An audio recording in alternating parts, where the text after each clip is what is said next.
pagi guys, masih bersama saya. Kali ini kita berada di air terjun Pak SEWU yang berada di desa Sidomulyo, kecamatan Pronojiwo, Lumajang, Jawa Timur. Bagaimana keseruannya?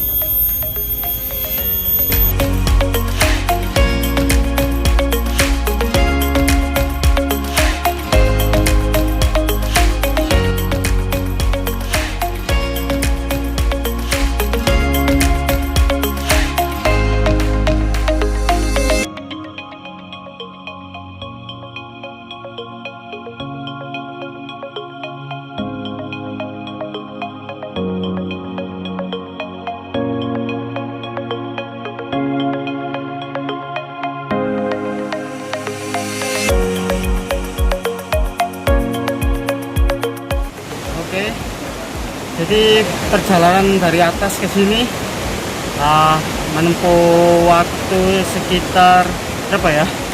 Hampir setengah jam lah, karena medannya sangat licin banget. Nah, kalau ke Buat ini ke arah kiri, Buat. Kalau ke air terjunnya ke arah kanan. Oke.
Kita sudahi dulu perjalanan kali ini di air terjun Tempat SEWU.